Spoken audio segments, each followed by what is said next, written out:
Finance Minister Favour Williams has tabled the third supplementary estimates for the 2025-26 fiscal year as Jamaica moves to accelerate recovery from Hurricane Melissa. The package allocates funds for emergency relief, infrastructure repair and social support to households and businesses hit by the monster storm. Melissa's impact, though assessed in the billions, is still climbing as the finance minister notes that the damage to the psychology of many in the areas hardest hit is incalculable. She notes the government will not leave them alone. In this respect, the government, tabling its third supplementary estimates of $29.3 billion, notes much support is being pushed for the rebuilding efforts.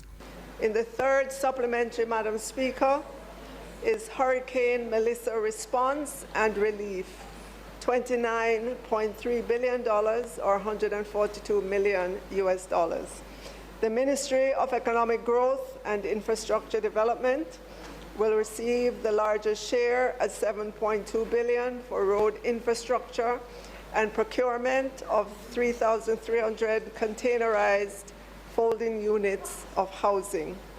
The Ministry of Local Government and Community Development has been allocated $4.6 billion to help with post-hurricane relief efforts, fund the National Solid Waste pre- and post-hurricane cleanup, and it has gotten some support as well to the municipal corporations in that allocation. She says tourism will receive $3.4 billion, noting scores of workers directly impacted after some hotels shuttered.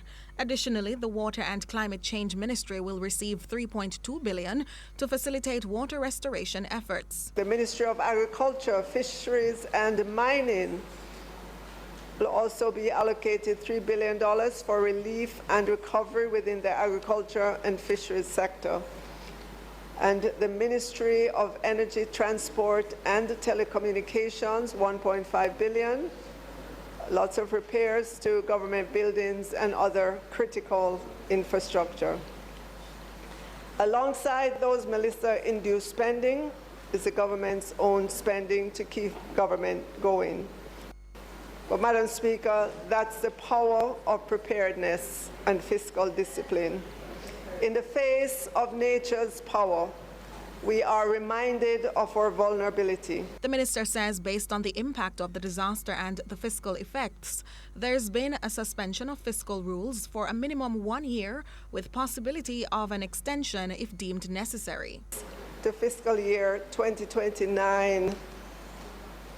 Let me read that again. The fiscal impact is estimated at 5.3% of GDP over the period fiscal year 2025-26 to fiscal year 2029-30, well above the legislative threshold of 1.5% to trigger suspension of the fiscal rules. As such, the order, which we will take today, subject to affirmative resolution, will permit the fiscal rules to be temporarily suspended for at least an initial period of 1 year. The minister welcomed much of the help that has been rendered by the local, regional and international communities, saying that added to the government's fiscal prudence has made disaster relief much quicker.